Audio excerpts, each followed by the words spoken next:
Good evening दोस्तों, Shri Ram coaching classes में आपका स्वागत है। अपन पढ़ रहे थे मौलिक अधिकार और मौलिक अधिकार में आर्टिकल 19 स्वतंत्रता का अधिकार। अपन ने पिछली क्लास में चर्चा की थी इसके बारे में। आज अपन पढ़ेंगे अनुच्छेद 20 यानी कि प्राण एवं दैहिक 21 है वो, अपराधों के लिए दोष सिद्धि में संरक्षण। अनुच्छेद 20 अपराधों के लिए दोष सिद्धि में संरक्षण, यानी कि अपन दूसरा मौलिक अधिकार पढ़ रहे हैं जिसमें स्वतंत्रता का अधिकार दिया गया है। और स्वतंत्रता के अधिकार में अपने आर्टिकल 19 पढ़ा था। उसके बाद अगला आर्टिकल है अपने पास अनुच्छेद 20। अनुच्छेद 20 की अगर बात की जाए तो अनुच्छेद 20 में कहा गया है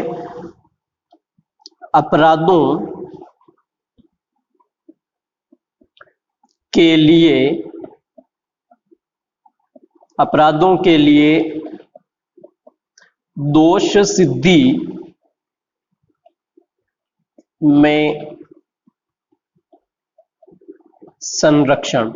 अपराधों के लिए दोष सिद्धि में संरक्षण, यानी कि अनुच्छेद 20 की अगर बात की जाए तो अनुच्छेद 20 में कहा गया है कि अपराधों के लिए दोष सिद्धि में संरक्षण, यानी कि अगर किसी व्यक्ति का अपराध अगर सिद्ध होता है, यानी कि अगर उसके ऊपर जो दोष या जिस प्रकार के आरोप लगे हुए हैं वो आरोप अगर सिद्ध हो जाते हैं तो ऐसी स्थिति में उसको संरक्षण प्रदान किया जाएगा, मरने के लिए चौराहे पर नहीं छोड़ा जाएगा।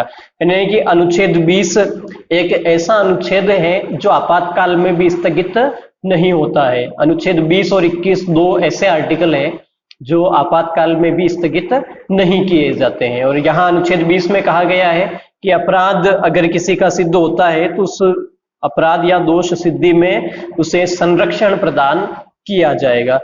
अब अगर आगे बात करें अपन आर्टिकल 20 में किस तरह के प्रावधान हैं, तो अनुच्छेद 20(1) आर्टिकल 20(1) की अगर बात की जाए या यूं कहें किन व्यक्तियों को दोषी या अपराधी करार दिया जाएगा, उसके लिए किस प्रकार के प्रावधान किए गए हैं।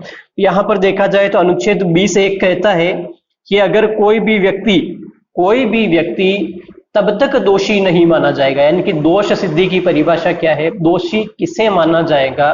तो आर्टिकल 20(1) में कहा गया है स्पष्ट रूप से कि कोई भी व्यक्ति तब तक दोषी नहीं माना जाएगा जिसने प्रवृत्त कानून का उल्लंघन या प्रचलित विधि का उल्लंघन नहीं किया हो, यानी कि वर्तमान में जिस प्रकार की विधि का प्रचलन है उस विधि का अगर आपने उल्लंघन किया है तो ही आपको दोषी या अपराधी माना जाएगा। प्रचलित विधि के उल्लंघन के बिना आपको दोषी नहीं माना जाएगा, यानी कि प्रवृत्त या प्रचलित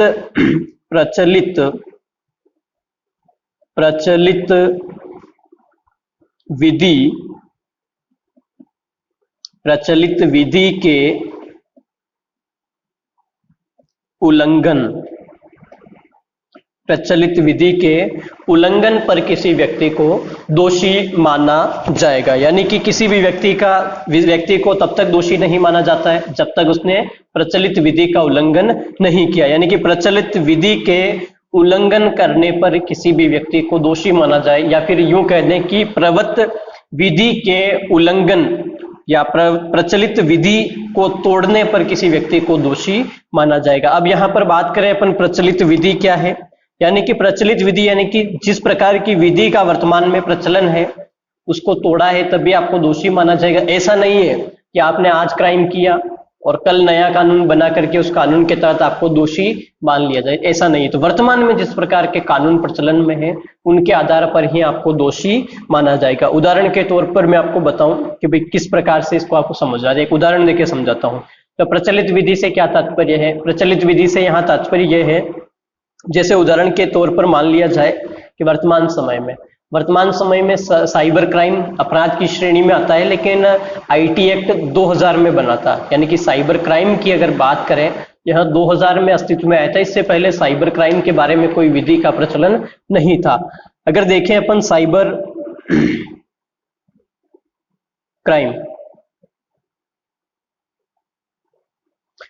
क्राइम या यूं कहें आईटी एक्ट 2000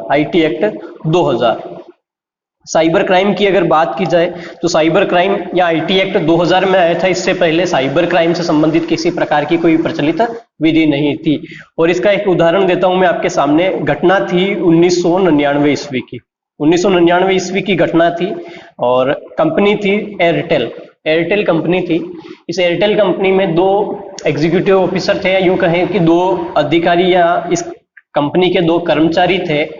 उन कर्मचारियों ने क्या किया, सिम मतलब जो सिम कार्ड है वो सिम कार्ड बना करके दिए थे लोगों को, जिस प्रकार जैसे कि ऐसी सिम बनाई इन्होंने जिसमें आप किसी भी अन्य व्यक्ति के नंबर को कॉपी करके वो किससे बात कर रहा है इस बारे में आप जानकारी अपने फोन पर सुन सकते थे। इस प्रकार की इन्होंने क्या फर्जी सिम बना दी। और इस प्रकार से इन्होंने क्या किया कि जयपुर जैसे शहर में अपना ऑफिस खोला और करोड़ों रुपए का राजस्व या रेवेन्यू इकट्ठा कर लिया था। मुंह मांगी कीमत लोगों ने इनको दी। जैसे मान लिया जाए किसी को किसी राजनेता के बारे में बात सुननी है, किसी को अपनी पत्नी के बारे में कोई बातें सुननी, तो इस संबंध में इन्होंने क्या किया, सिम बनाई और लाखों में सिम बेची और इस तरह से करोड़ों का रेवेन्यू कमाया। तो हुआ क्या था, गुड़गांव का एक बिजनेसमैन था। गुड़गांव का एक बिजनेसमैन था। इस गुड़गांव का बिजनेसमैन था, इसका विवाह हुआ ना। विवाह होने के बाद अगर देखा जाए, इसकी जो पत्नी थी, तो इस गुड़गांव का जो व्यक्ति था या यूं कहें बिजनेसमैन था, इस व्यक्ति का जब विवाह हुआ तो इसकी पत्नी को इसके ऊपर शक था। जयपुर की ही थी ये लड़की। इसको शक था कि इसके पति के किसी के साथ अवैध संबंध है या फिर वो किसी से बात करता है। इस बात को लेकर के ये काफी टेंशन में रहने लग गई, तनाव में रहने लग गई। एक दिन इसने अपनी सहेली से बात की और उसने बताया था कि भाई ये बहुत ही आसान है। तो इसने क्या किया, ये सिम खरीदा, इस प्रकार का सिम खरीदा। और सिम खरीदने के बाद अपने पति की सारी बातें इसने सुनी। वो किससे बातें कर रहा है, क्या करता है, कहाँ जाता है, कहाँ नहीं जाता है, इस प्रकार सारी बातें इसने सुनी। बातें सुनने के बाद इसने सारी बातों को रिकॉर्ड किया। रिकॉर्ड करने के बाद अपने पति को इसने रंगे हाथों पकड़वा दिया था। जैसे ही पकड़े गए ये लोग, तो इसने माफी मांगी इससे कि भाई गलती हो गई, पहली बार हुआ, ऐसा नहीं हुआ। तो इसने सारी बातें बताई कि तुम उस दिन वहां गए थे, ये हुआ था, वो हुआ था, सारी डिटेल में बातें बताई। इसको टेंशन हो गया कि भाई इसको कैसे पता, जो बात मुझे और केवल उसको बताती वो बात इससे कैसे पता चल गई। यानी इसको भारी टेंशन हुआ। अंततः समझौता हुआ और मान गई थी लड़की। अंत में ये क्या हुआ कि काफी तनाव में रहने लग गया था। तनाव में रहा, अपने दोस्त से मिला और दोस्त को बताया कि सारी बातें मेरी पत्नी को पता चल चुकी है। और जहां किसी को पता नहीं था, या तो वो जानती थी या मैं जानता था, वो बातें इसको पता चल गई थी। ये कैसे हुआ, जब इसके दोस्त ने, इसके पति का जो दोस्त था, उसने बताया था कि भाई ऐसी बात तो कोई जासूस ही पता कर सकता है। कौन पता कर सकता है, कोई जासूस है वो ही पता कर सकता है। तो इसको और टेंशन हुआ कि मेरी पत्नी हो सकता है भारत सरकार की कोई जासूस हो, ये हो। ये टेंशन में रहने लग गया था। लेकिन बाद में इसकी पत्नी ने बता दिया था कि मैंने ऐसा किया था। और जब इसकी पत्नी ने इसको बताया तो इसने जाकर के एफआईआर दर्ज करवाई, थाने में जाकर के एफआईआर दर्ज करवाई, यानी कि चौकी में गया, एफआईआर दर्ज करवाई। तो उस समय इस प्रकार के कानून के बारे में कोई प्रावधान, मतलब इस प्रकार के क्राइम के बारे में कोई प्रावधान था नहीं। तब रिपोर्ट लिखे तो पुलिस वाले यहाँ परेशान हो गए थे, ये किस आधार पर रिपोर्ट लिखे, कौन सा केस है ये, कैसी रिपोर्ट लिखे। एसपी को फोन किया, एसपी से पूछा, एसपी ने कहा ऐसा तो कोई कानून ही नहीं है, कोई आईपीसी की धारा ही नहीं है। तो उस समय 420 में धोखाधड़ी के आधार पर केस दर्ज किया और अंततः फिर सरकार ने साइबर क्राइम, है ना, साइबर क्राइम जो है 2000 में केस बनाया। और केस बनाने के बाद कहा कि अगर कोई इस तरह की फर्जी सिम बनाता है तो वह गैर कानूनी होगा और दंडात्मक कार्यवाही की जाएगी। यानी कि जो प्रचलित विधि है, वर्तमान में जो विधि है, उसके आधार पर ही सजा दी जाएगी, बाद में कानून बना करके किसी को सजा नहीं दी जाएगी। तो आर्टिकल 20(1) आपको समझ में आया होगा कि यहाँ पर क्या कहा गया है कि प्रचलित विधि का उल्लंघन करने पर ही किसी भी व्यक्ति को दोषी माना जाएगा, बाद में नया कानून बना करके उसे दंडित नहीं किया जाएगा। यानी कि अगर बात करें अपन, तो अब तक जो कानून बने हुए हैं उनके आधार पर ही सजा मिलेगी, बाद में कानून बना करके उसे सजा नहीं दी जा सकती। तो आर्टिकल 20(1) प्रचलित विधि का उल्लंघन करने पर ही किसी भी व्यक्ति को अपराधी या दोषी माना जाएगा। उसके बाद नेक्स्ट अगर बात करें तो आर्टिकल 20(2) कहता है कि एक अपराध की एक सजा होगी, यानी कि एक अपराध के लिए एक सजा मिलेगी, एक अपराध की एक सजा होगी। यानी कि सीधा अपन कह सकते हैं कि यहां पर क्या है, दोहरा दंड निषेध, दोहरा दंड निषेध। तो एक अपराध की एक ही सजा मिलेगी, एक अपराध की दो प्रकार की सजा नहीं मिलेगी। यानी कि जिस तरह से अभी मैंने बताया था कि आईटी एक्ट 2000 में बना था, इससे पहले 1999 में जो क्राइम हुआ है उससे जो सजा मिलनी थी उस समय मिल चुकी है, उसके बाद उसको सजा नहीं दी जा सकती। यानी कि दोहरा दंड क्या होगा, निषेध होगा, एक अपराध की एक ही सजा मिलेगी। नेक्स्ट अगर बात करें अपन तो आर्टिकल 20(3) कहता है कि किसी भी व्यक्ति को अपने विरुद्ध, किसी भी व्यक्ति को अपने विरुद्ध, किसी भी व्यक्ति को अपने विरुद्ध गवाही देने के लिए, गवाही देने के लिए बाध्य नहीं किया जाएगा, बाध्य नहीं किया जाएगा। बात समझ रहे हो ना। आर्टिकल 20(3) क्या कहता है कि किसी भी व्यक्ति को स्वयं के विरुद्ध गवाही देने के लिए बाध्य नहीं किया जाएगा। वापिस मैं रिपीट करता हूं कि अनुच्छेद 20(1) क्या कहता है। अनुच्छेद 20(1) कहता है कि किसी भी व्यक्ति को तब तक दोषी नहीं माना जाएगा जब तक उसने प्रचलित विधि या अब तक बने हुए कानून का उल्लंघन नहीं किया हो। प्रचलित विधि का उल्लंघन करने पर ही उसे दोषी माना जाएगा। 20(2) की बात करें तो एक अपराध की एक सजा मिलेगी, यानी कि दोहरा दंड निषेध होगा। और 20(3) कहता है कि किसी भी व्यक्ति को स्वयं के विरुद्ध गवाही देने के लिए बाध्य नहीं किया जाएगा। अगर यहां पर अपन बात करें, इसको मैं अगर आपको डिटेल से समझाऊं तो दोहरा दंड क्या है और अपने विरुद्ध गवाही की बात कहां तक आती है। अब दोहरा दंड की अगर बात करें तो इसका एक एग्जाम्पल है आपके सामने, भारत के पूर्व प्रधानमंत्री राजीव गांधी। राजीव गांधी की अगर बात करें, यानी कि पूर्व प्रधानमंत्री थे राजीव गांधी, क्लियर हुई बात। राजीव गांधी के बारे में आप सभी जानते हो कि राजीव गांधी की जो हत्या है, हत्या, राजीव गांधी की हत्या हुई थी मई 1991 में। कब हुई थी? मई 1991। मई 1991 में आपको पता ही है, लिट्टे लिबरेशन ऑफ तमिल टाइगर इलम जो संघ था, उस संघ के लोगों ने राजीव गांधी की हत्या कर दी थी। राजीव गांधी की हत्या हुई। हत्या होने के बाद ट्रायल कोर्ट ने 1994 ईस्वी में जो अपराधी थे उन अपराधियों को क्या दे दिया? मृत्युदंड। अपराधियों को क्या दे दिया? मृत्युदंड दे दिया था 1994 ईस्वी में। 1994 में मृत्युदंड दिया तो इस मृत्युदंड को चुनौती दी गई थी 1998 मद्रास हाई कोर्ट में। हाई कोर्ट में इसको क्या दी गई? चुनौती दी गई। लेकिन उच्च न्यायालय ने क्या किया? उच्च न्यायालय ने इस चुनौती को रद्द कर दिया और उच्च न्यायालय ने भी कहा कि अपराधियों को क्या दिया जाए? मृत्युदंड दिया जाए। भाई कांग्रेस की उस समय सरकार भी थी, है ना। 1991 में पीवी नरसिम्हा राव सरकार में आ चुके थे। तो 1998 में हाईकोर्ट ने भी लिट्टे संगठन के लोगों की या फिर जो अपराधी थे उन लोगों की चुनौती को अस्वीकार किया और कहा कि इनको मृत्युदंड ही दिया जाए। फिर हाईकोर्ट की जो अपील, जो फैसला था हाईकोर्ट का, उसे सन 2004 में सुप्रीम कोर्ट में चुनौती दी गई। कहां दी गई? सन 2004 में सुप्रीम कोर्ट में चुनौती दी गई। और सुप्रीम कोर्ट में चुनौती दी तो सुप्रीम कोर्ट ने भी क्या किया? उसी मृत्युदंड को जारी रखा। कि सुप्रीम कोर्ट ने भी क्या कहा कि अपराधियों को क्या दिया जाए? मृत्युदंड ही दिया जाए। फिर 2004 के बाद अगर आगे बात करें अपन तो सन 2011 में राष्ट्रपति के समय दया याचिका, राष्ट्रपति के पास दया याचिका दायर की गई कि भाई माफी दी जाए। तो दया याचिका राष्ट्रपति के विरुद्ध भेजी। और आप सभी को पता है राष्ट्रपति जो है मंत्रिपरिषद या मंत्रिमंडल की सलाह पर काम करता है। तो गृह मंत्रालय ने मना किया कि इन्हें माफी नहीं मिलनी चाहिए, तो राष्ट्रपति ने भी इस बात को खारिज कर दिया। मतलब अब हो गया था अंततः कि भाई इनको क्या दी जाएगी? फांसी दी जाएगी। क्या दी जाएगी? फांसी ही दी जाएगी। मतलब मई 1991 में हत्या हुई थी और मई 1994 का केस था। मृत्युदंड कब मिला? मई 1994 में मृत्युदंड मिला और सन 2011 तक ये केस जो है चलता गया, मतलब लंबा चला, एक प्रोसेस लंबी चल गई थी। अगर बात करें अपन तो 18-20 साल का एक लंबा समय बीत चुका था और फिर क्लियर हो गया कि भाई अब इनको क्या दी जाएगी, फांसी दी जाएगी। अब जैसे ही यहाँ फांसी की बात आई तो इस समय 2011 में तैयारियां शुरू हो चुकी थी कि भाई इनको फांसी दी जाए। एक नामी वकील है जिनका नाम है राम जेठमलानी।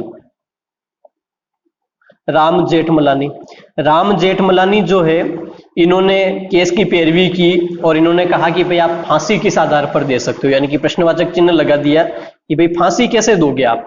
भाई इन्होंने वैसे ही 20 साल का कारावास भुगत लिया है। जब 1994 में मृत्युदंड दिया गया तो इन्हीं सालों के आसपास इनको अगर आप फांसी दे देते तो ठीक था, लेकिन एक मिनिमम समय जो है 14 वर्ष का समय रहता है, तो 14 वर्ष से इन्होंने अधिक की सजा काट ली है, यानी कि 20 साल से ये कारावास भुगत रहे हैं, यानी कि 14 वर्ष से अधिक का अगर समय हुआ तो अपने आप में एक दंड मान लिया जाएगा। तो एक तरह से इनको दंड मिल ही चुका है, कारावास का दंड, तो अब ये दोहरा दंड मिल रहा है, तो फांसी कैसे दी जाएगी। तो अंततः इनकी फांसी पर रोक लग चुकी है और अभी भी ये लोग बंद हैं। तो कुल मिलाकर के ये है कि एक अपराध का एक दंड ही मिलेगा, दोहरा दंड नहीं मिलेगा। मतलब सीधा सा ये है कि अगर आपने देखा होगा निर्भया वाला केस, अगर निर्भया वाले केस में इस प्रकार से अगर फांसी में विलंब हो जाता थोड़ा, तो अंततः इसी केस का हवाला देकर के वो लोग भी फांसी से बच सकते थे। लेकिन यूं है कि भाई प्रक्रिया इतनी लंबी नहीं होनी चाहिए, एक निश्चित समय में ही कार्यवाही होनी चाहिए। और उच्चतम न्यायालय ने कहा भी था कि देर से न्याय मिलना भी अपने आप में एक सजा ही है। तो कुल मिला के आपको समझ में आया होगा कि एक अपराध की एक सजा ही मिलेगी, दोहरा दंड निषेध है। इसके बाद अगर आगे बात करें तो अपने विरुद्ध गवाही देने के लिए किसी को भी बाध्य नहीं किया जाएगा। अपने विरुद्ध गवाही के लिए देखो सीधा सा इसका उदाहरण दूं। उदाहरण के तौर पर अगर समझे कि मुद्दा आया है कि अपने विरुद्ध किसी को भी गवाही देने के लिए बाध्य नहीं किया जाएगा। किस प्रकार से गवाही देने के लिए बाध्य नहीं किया जा सकता है। जैसे उदाहरण के तौर पर मान लिया जाए कि कोई लड़का और कोई लड़की, दो हो गए अपने, एक लड़का और एक लड़की है। अगर दोनों एक दूसरे से विवाह करना चाहते हैं और यहाँ लड़की के पिताजी या लड़की के घर वाले इस बात की रजामंदी नहीं दे, लड़की के पिता या लड़की के घर वाले इस बात की रजामंदी नहीं दे कि नहीं विवाह नहीं होगा, और ये दोनों भागने की तैयारी कर ले। जैसे ही यहाँ से भागने की कोशिश करे, भागे, और लड़की के पिता ने क्या किया कि लड़के को गिरफ्तार करवा दिया। गिरफ्तार करवाया। जैसे ही लड़का गिरफ्तार हुआ और पुलिस वालों ने या थाने में लेके गए और पुलिस वालों ने इनको मारना शुरू किया, बढ़िया तबीयत से मारा लड़के को, है ना, 3rd डिग्री टॉर्चर किया, और अंततः लड़के ने, मतलब बेगुनाह था लेकिन फिर भी इसने गुनाह कबूल कर लिया कि हाँ भाई। और पुलिस वालों ने क्या किया, लड़के के ऊपर स्टाम्प पेपर के ऊपर लिखवा दिया कि हाँ मैंने ये गुनाह किया, इस तरह से 4-5 गुनाह उससे लिखवा दिए। और जैसे ही न्यायालय में पहुंचे और मजिस्ट्रेट के सामने लड़के ने बोल दिया, मतलब मजिस्ट्रेट ने जैसे ही वो स्टाम्प देखा और पूछा कि क्या तूने ये क्राइम किया है क्या, ऐसी परिस्थिति में लड़का बोलेगा कि भाई ये जिस स्टाम्प पेपर के ऊपर लिखा हुआ है इसके आधार पर आप मुझे अपराधी नहीं घोषित कर सकते हैं। मजिस्ट्रेट से पूछा कि आप बताइए कि अनुच्छेद 20(3) में क्या लिखा हुआ है, अनुच्छेद 20(3) में क्या लिखा हुआ है। तो अनुच्छेद 20(3) में सीधा लिखा हुआ है कि अपने विरुद्ध गवाही देने के लिए बाध्य नहीं किया जा सकता है। मतलब वहां पर सीधा सा स्पष्ट ये हो गया कि इस लड़के ने ये कहा कि मैंने जो ये कबूल किया है वो अपनी जान बचाने के लिए किया है, पुलिस वालों के दबाव में आकर के किया है। बाकी 20(3) कहता है कि अपने विरुद्ध गवाही देने के लिए आप मुझे बाध्य नहीं कर सकते हो। तो बात समझ में आई है ना। तो किसी को भी जबरदस्ती टॉर्चर करके अपने विरुद्ध गवाही देने के लिए बाध्य या जबरदस्ती अपराध कबूल नहीं करवाया जा सकता है। दोहरा दंड निषेध है और दोषी तभी माना जाएगा जब उसने किसी प्रचलित विधि का उल्लंघन किया है। तो ये था आर्टिकल 20। वापिस रिपीट करता हूं, अनुच्छेद 20 में दोष सिद्धि में संरक्षण प्रदान किया गया है, और दोष सिद्धि में संरक्षण अनुच्छेद 20(1) कहता है कि किसी भी व्यक्ति को दोषी तभी माना जाएगा जब उसने प्रचलित विधि का उल्लंघन किया है। फिर 20(2) में कहा गया है कि एक अपराध की एक सजा मिलेगी, दोहरा दंड निषेध, और 20(3) में कहा गया है कि अपने विरुद्ध गवाही देने के लिए बाध्य नहीं किया जा सकता है। आर्टिकल 20 के बाद अगला अनुच्छेद है अपने पास अनुच्छेद 21। आर्टिकल 21 काफी इंपॉर्टेंट अनुच्छेद है। आर्टिकल 21, अनुच्छेद 21 की अगर बात करें तो अनुच्छेद 21 में कहा गया है प्राण एवं दैहिक स्वतंत्रता, प्राण एवं दैहिक स्वतंत्रता का अधिकार। प्राण एवं दैहिक स्वतंत्रता का अधिकार, या यूं कहें या जीवन जीने का अधिकार। प्राण एवं दैहिक स्वतंत्रता का अधिकार या जीवन जीने का अधिकार आर्टिकल 21 में दिया गया है। अपन बात करें अनुच्छेद 21 की, तो जीवन जीने का अधिकार या प्राण एवं दैहिक स्वतंत्रता का जो अधिकार है, इस अधिकार के संदर्भ में कहा गया है कि विधि द्वारा स्थापित प्रक्रिया, कौन सी? विधि द्वारा स्थापित, विधि द्वारा स्थापित प्रक्रिया को छोड़कर, विधि द्वारा स्थापित प्रक्रिया को छोड़कर, विधि द्वारा स्थापित प्रक्रिया को छोड़कर किसी को मरने नहीं दिया जाएगा, मरने नहीं दिया जाएगा। यानी कि विधि द्वारा स्थापित जो प्रक्रिया है, इस प्रक्रिया को छोड़कर किसी को भी मरने नहीं दिया जाएगा। यानी प्राण एवं दैहिक स्वतंत्रता का अधिकार दिया गया है सभी को, लेकिन विधि द्वारा स्थापित प्रक्रिया के द्वारा ही किसी को इस अधिकार से वंचित किया जा सकता है, अन्यथा वंचित नहीं किया जा सकता है। तो विधि द्वारा जो स्थापित प्रक्रिया है, इसके आधार पर इसका उल्लंघन किया जा सकता है, अन्यथा नहीं। मैंने आपको बताया था 2-3 शब्द समानांतर थे। अपन ने पहले पढ़ा था विधि के समक्ष समानता, विधि के समक्ष समानता ब्रिटेन से लिया गया था। एक था विधि का समान, विधि का समान संरक्षण, और एक है विधि द्वारा स्थापित प्रक्रिया। यहां अगर बात करें अपन, तो विधि के समक्ष समानता कहां से लिया गया है? ब्रिटेन से लिया गया। विधि का समान संरक्षण कहां से लिया? अमेरिका से लिया गया है। और विधि द्वारा स्थापित प्रक्रिया कहां से ली गई है? जापान से लिया गया है। विधि द्वारा स्थापित प्रक्रिया जो है वो कहां से ली है? जापान से ली है। अब विधि द्वारा स्थापित प्रक्रिया जो है, इसमें क्या प्रावधान है? तो विधि द्वारा स्थापित प्रक्रिया से तात्पर्य है कि विधि निर्माण के समय, किसके समय? विधि निर्माण, यानी कि जब कानून का निर्माण किया जाए, उस विधि निर्माण के समय समुचित प्रक्रिया का पालन किया जाए, पालन किया जाए। यानी कि विधि का जब निर्माण होगा, उस निर्माण के समय जो समुचित या जो उचित प्रक्रिया है, उस उचित प्रक्रिया का पालन किया जाएगा। ऐसे ही विधि का निर्माण नहीं होगा। और उस प्रक्रिया की अगर बात करें अपन कि विधि द्वारा या विधि की जो समुचित प्रक्रिया है, वो प्रक्रिया किस प्रकार से है? यानी कि अगर आपको विधि का निर्माण करना है, तो विधि का निर्माण करने के लिए सबसे पहले आपको प्रस्ताव का क्या करना होगा? प्रस्तुतिकरण, प्रस्ताव का प्रस्तुतिकरण किया जाएगा। प्रस्तुतिकरण करने के बाद उस प्रस्ताव के ऊपर क्या होगा? वाचन करवाया जाएगा, यानी कि उसको पढ़ के सुनाया जाएगा। वाचन होने के बाद सदन में उस प्रस्ताव के ऊपर बहस होगी।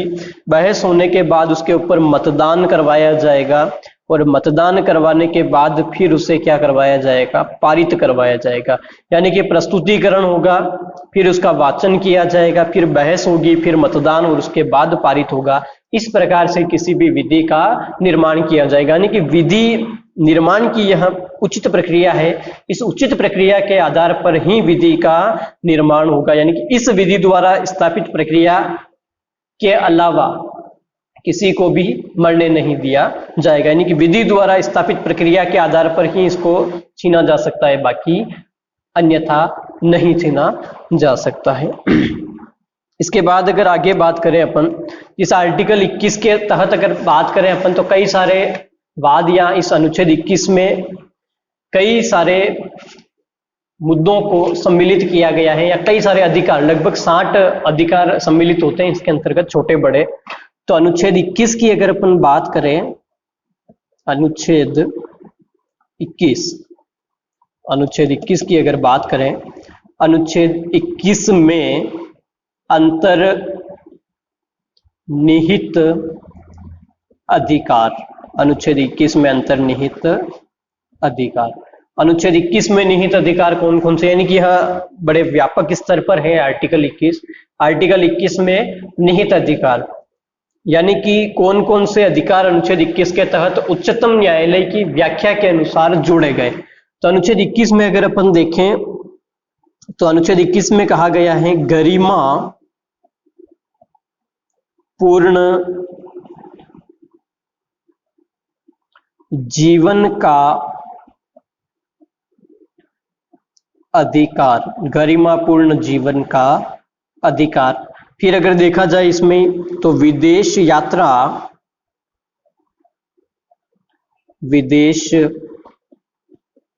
यात्रा का अधिकार, विदेश यात्रा का अधिकार, यानी कि आर्टिकल 21 की अपन बात करें तो अनुच्छेद 21 में गरिमापूर्ण जीवन जीने का अधिकार तथा विदेश यात्रा का अधिकार दिया गया है। मतलब सीधा सा है कि आर्टिकल 21 कहता है कि जीवन जीने का अधिकार, लेकिन जीवन जीने का अधिकार केवल जीवन जीने से तात्पर्य नहीं है, जीवन गरिमापूर्ण तरीके से या सम्मानजनक या इज्जत के साथ जीवन जीने का अधिकार दिया गया। और यह वाद जुड़ा गया था मेनका गांधी वर्सेस भारत संघ वाद 1978। आपको पता ही है मेनका गांधी के बारे में, ये संजय गांधी की पत्नी थी, मेनका गांधी है मतलब संजय गांधी की पत्नी मेनका गांधी। और आपने देखा होगा 1975 में जब इंदिरा गांधी की सरकार थी तो उस समय देश में आंतरिक अशांति के नाम पर आपातकाल लगाया गया। फिर 1977 में चुनाव हुए और मोरारजी देसाई या यूं कहें जनता पार्टी की सरकार बनी।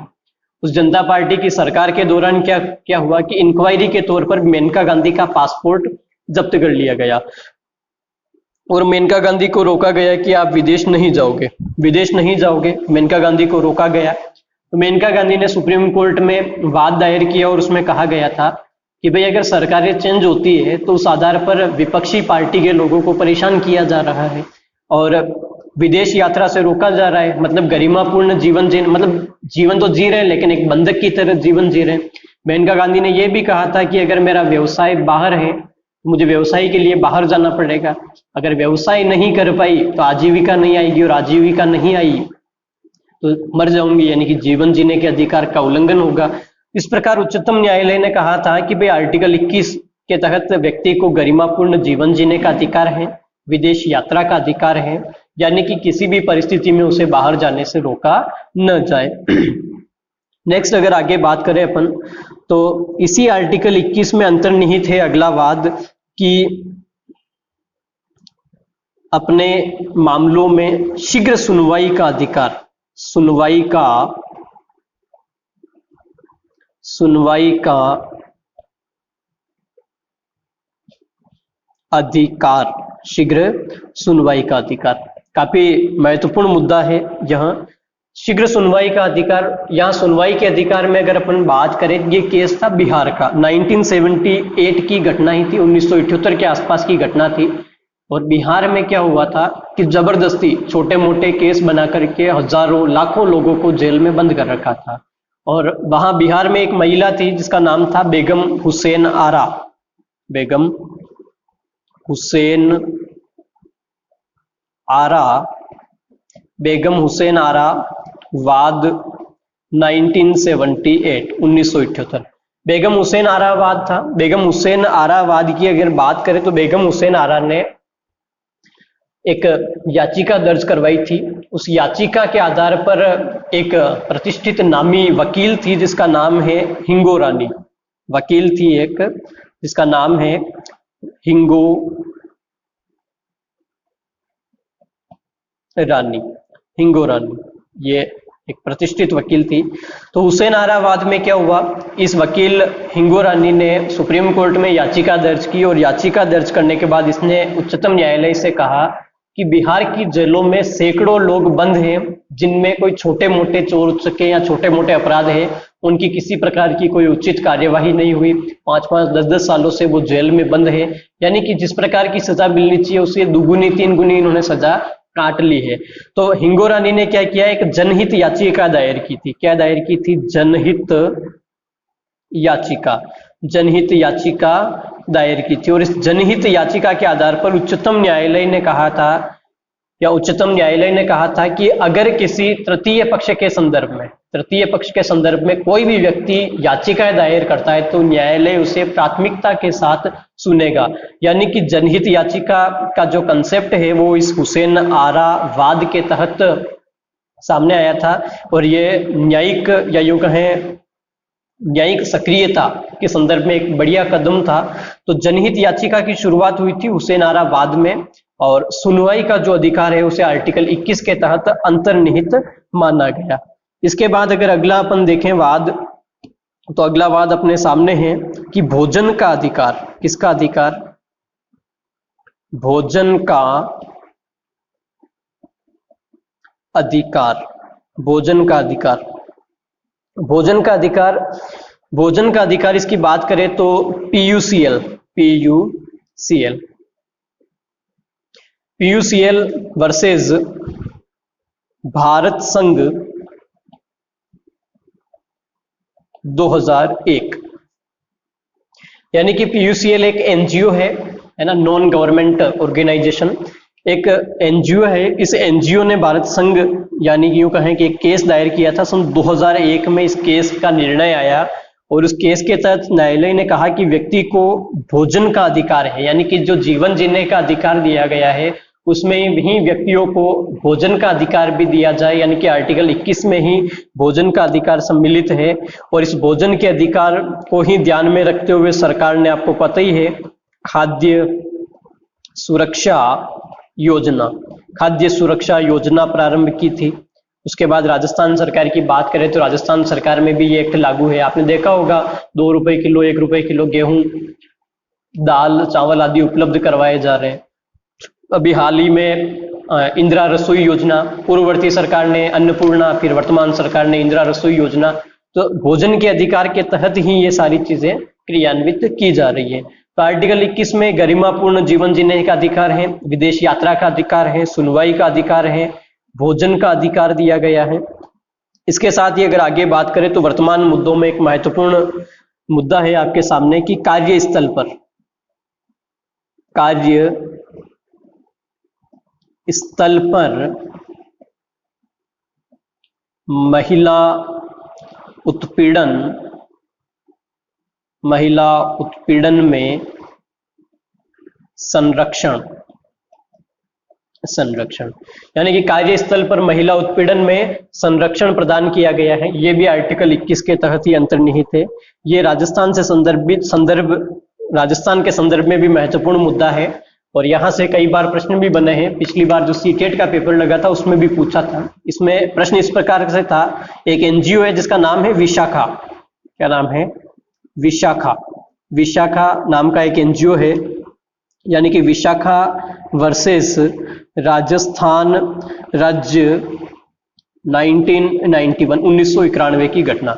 अब देखो हुआ क्या था यहाँ पर कि राजस्थान में विशाखा जो एनजीओ था उसके संदर्भ में अपन बात करें, इससे पहले देखें एक महिला थी जिसका नाम है भंवरी देवी। क्या नाम है, भंवरी देवी। भंवरी देवी ये जयपुर की थी, जयपुर, वो मदेरणा वाला वो केस अलग था, जोधपुर वाला वो नहीं। तो भंवरी देवी जयपुर की थी और एक सोशल कार्यकर्ता थी। और भंवरी देवी ने क्या किया, अपने क्षेत्र में जो बाल विवाह हो रहे थे, क्या हो रहे थे, बाल विवाह, उन बाल विवाह को रुकवाने का प्रयास किया था। जैसे ही इसने बाल विवाह को रुकवाने का प्रयास किया तो बाल विवाह रुकवाने के संदर्भ में प्रशासन को जानकारी दी, प्रशासन ने बाल विवाह को रुकवाया। तो बाल विवाह रुकवाने के कारण जिन परिवारों में बाल विवाह रुके थे उन परिवार के लोग भंवरी देवी से क्या हो गए, नाराज हो गए। और उन्होंने क्या किया, भंवरी देवी के साथ मारपीट कर दी। क्या कर दी? मारपीट की। तो भंवरी देवी के साथ मारपीट की तो भंवरी देवी ने इसकी शिकायत दर्ज करवाई। क्या दर्ज करवाई? शिकायत दर्ज करवाई।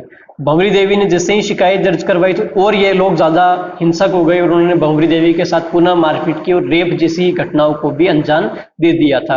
रेप जैसी घटना हुई, भंवरी देवी ने कहा था कि मेरी क्या गलती है, मैंने भाई सरकार की जो गाइडलाइन थी उसके अनुसार कार्य किया, अपनी ड्यूटी का निर्वहन किया था और मैं ही सुरक्षित नहीं हूँ।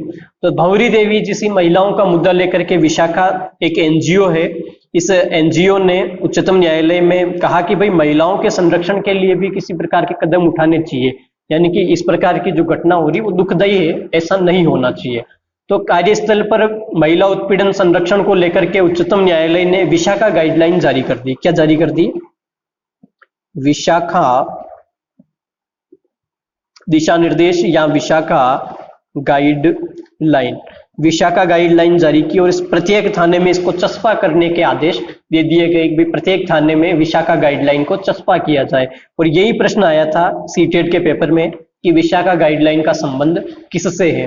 ये सारी चीजें, ये पूरा का पूरा एक्ट जो है आपको मैंने ऑफलाइन बेस जो राजस्थान पुलिस वाला बेच था उसमें पूरा ही पढ़ाया है कि राजस्थान पुलिस में ये पूरा दे रखा है, महिला उत्पीड़न एवं बाल संरक्षण वाला मुद्दा उसमें पूरा डिटेल से बताया है। तो आपको ये ध्यान रखना है कि कार्यस्थल पर जो महिला उत्पीड़न जो है उस महिला उत्पीड़न को भी आर्टिकल 21 के तहत जीवन जीने के अधिकार में सम्मिलित किया है, यानी कि गरिमापूर्ण जीवन जीने के अधिकार में सम्मिलित किया है। और अभी लॉकडाउन के दौरान ऐसे कई सारे केस आए थे घरेलू हिंसा के संदर्भ में, महिला उत्पीड़न को लेकर के लॉकडाउन के संदर्भ में भी ये चर्चा में था, इसको आप थोड़ा ध्यान में रखें। उसके बाद अगर आगे बात करते हैं तो अगला मुद्दा अपने सामने आता है कि समय पर घायल व्यक्ति का इलाज, समय पर इलाज का अधिकार, समय पर इलाज का अधिकार, ये भी आर्टिकल 21 में ही है। और ये केस आया था परमानंदवाद या परमानंदवाद की अगर बात की जाए तो परमानंद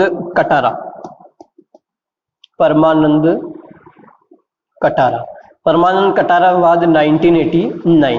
परमानंद एक समाज सेवक थे और उन्होंने परमानंद कटारावाद में उच्चतम न्यायालय ने कहा था कि चाहे निजी अस्पताल हो, क्या हो, चाहे निजी हो चाहे सरकारी, चाहे निजी चाहे सरकारी, कोई सा भी अस्पताल हो, कोई सा भी हॉस्पिटल हो या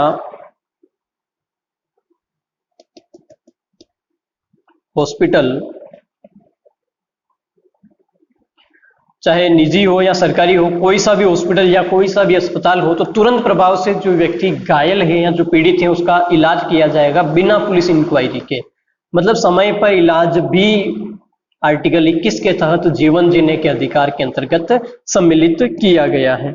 इसके बाद अगर बात करें तो यहाँ पर अगला पार्ट आता है अपने पास निजता का अधिकार, निजता का अधिकार, प्राइवेसी, राइट टू प्राइवेसी या निजता का अधिकार।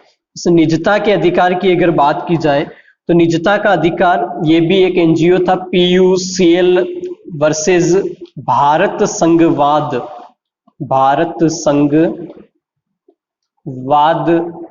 2006। तो निजता का अधिकार PUCL जो एनजीओ था उस एनजीओ ने सरकार क्या यूं कहे चुनौती दी थी और निजता के अधिकार के तहत उन्होंने कहा था कि किसी भी व्यक्ति की जो निजता है या गोपनीयता है उसको भंग करना भी उसके अधिकारों का हनन है। और इस निजता के अधिकार को उच्चतम न्यायालय ने आर्टिकल 21 का भाग या उसमें अंतर्निहित माना है। और इस निजता के अधिकार के तहत ही सुप्रीम कोर्ट ने कहा था कि जो सीसीटीवी है, सीसीटीवी जो कैमरे हैं, उन सीसीटीवी कैमरों के ऊपर पाबंदी लगाई है। जैसे खास करके जो होटल है उनके कमरों में जो सीसीटीवी, गुप्त रूप से जो सीसीटीवी कैमरे लगे हुए थे उन कैमरों को बंद करवाया गया। जहां कहीं पे भी सीसीटीवी कैमरे लगे तो नोटिस के आधार पर लगाए जाएंगे कि आप सीसीटीवी की निगरानी में हो।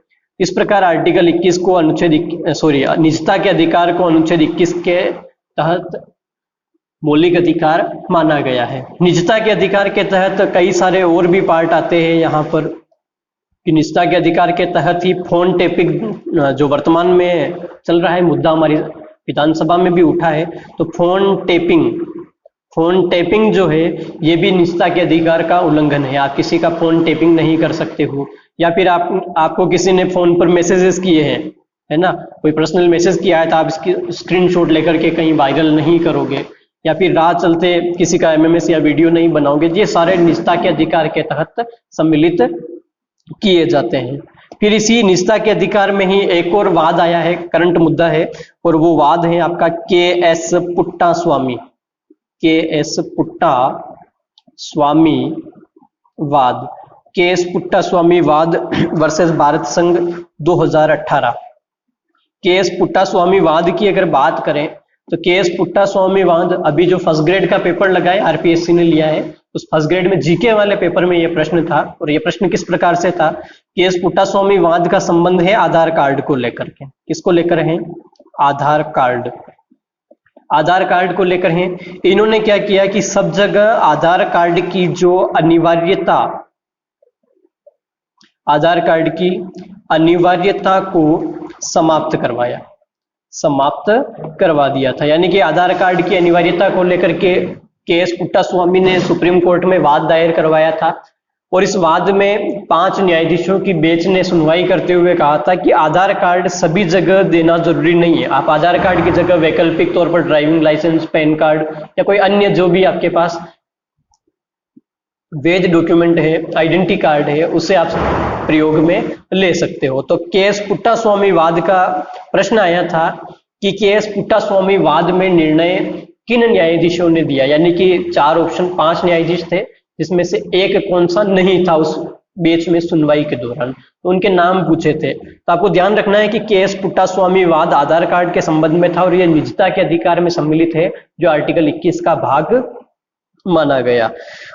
नेक्स्ट, फिर इसके बाद अगर आगे बात करते हैं अपन, तो इसी आर्टिकल 21 में एक और सीटेट में प्रश्न आया था पर्यावरण संरक्षण को लेकर के, यानी कि पर्यावरण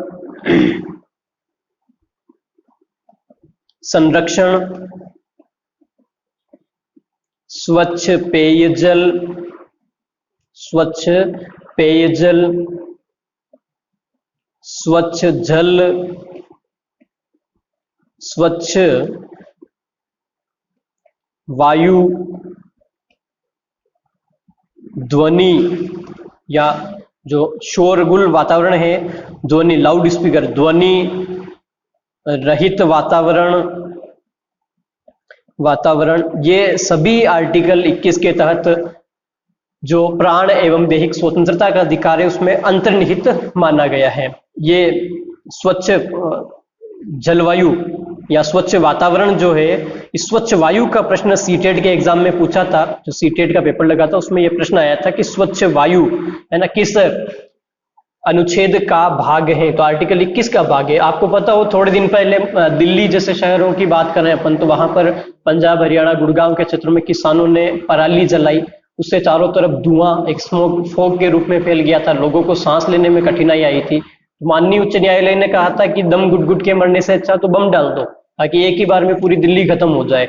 यानी कि स्वच्छ वायु या स्वच्छ ऑक्सीजन लेने का अधिकार है हमें, तो उसका उल्लंघन हो रहा है, तो ऐसा नहीं होना चाहिए। और आपको पता ही हो, जो ग्रीन ट्रिब्यूनल या हरित न्यायालय या ग्रीन बेंच का जो गठन किया गया है, वो भी आर्टिकल 21 के तहत इसी में अंतर्निहित है। तो स्वच्छ पर्यावरण, स्वच्छ जल, पेयजल, वायु, ध्वनि रहित यानी कि शोर रहित, ऐसी आवाज जो कानों को कष्ट प्रदान करे, शोरगुल वातावरण आदि आर्टिकल 21 में अंतर्निहित है, इनके विरुद्ध आपको अधिकार प्राप्त है। फिर अगर बात करें तो जो इच्छा मृत्यु है,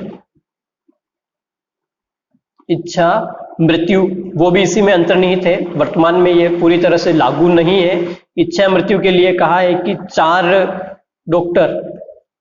डॉक्टर की सहमति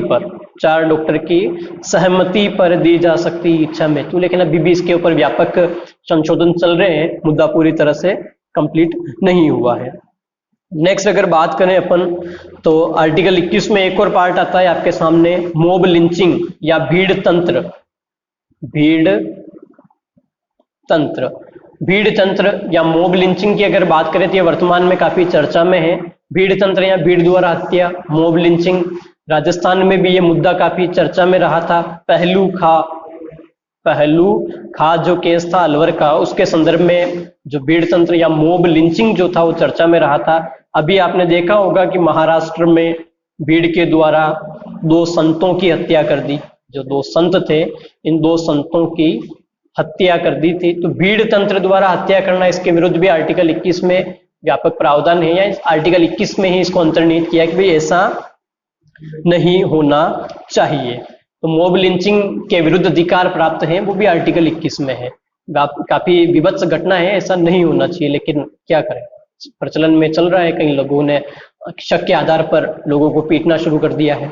नेक्स्ट अगर बात करें आपको, तो बाबा रामदेव वाद में कहा गया है कि गहरी नींद लेने का अधिकार, नींद लेने का अधिकार, ये बाबा रामदेव केस जो था, बाबा रामदेव वाद, आप सभी को पता 2013 लोकपाल बिल की पैरवी करने के लिए आए थे ये। उस समय गहरी नींद लेने का अधिकार भी आर्टिकल 21 में अंतर्निहित किया गया है। नेक्स्ट अगर बात करें अपन, तो इस प्रकार से आर्टिकल 21 एक व्यापक तौर पर चर्चा में, या यूं कहें आर्टिकल 21 में व्यापक अधिकार सम्मिलित किए गए। मैं एक बार पुनः रिपीट करता हूं। अनुच्छेद 21 की अगर बात करें तो प्राण एवं दैहिक स्वतंत्रता का अधिकार दिया गया है, और आर्टिकल 21 में ही पर्याप्त नींद लेने का अधिकार, भीड़ तंत्र के विरुद्ध अधिकार, फोन टैपिंग के विरुद्ध अधिकार, शीघ्र सुनवाई का अधिकार, कार्यस्थल पर महिला उत्पीड़न में अधिकार, स्वच्छ पर्यावरण, स्वच्छ पेयजल, स्वच्छ हवा, प्रदूषण रहित वातावरण का अधिकार, आश्रय का अधिकार, शीघ्र सुनवाई का अधिकार, इस तरह से लगभग 60-70 मुद्दों को इसमें सम्मिलित किया गया है। नेक्स्ट अगर बात करें तो अभी भी हाल ही में आंध्र प्रदेश उच्च न्यायालय ने भी कहा कि गड्ढे मुक्त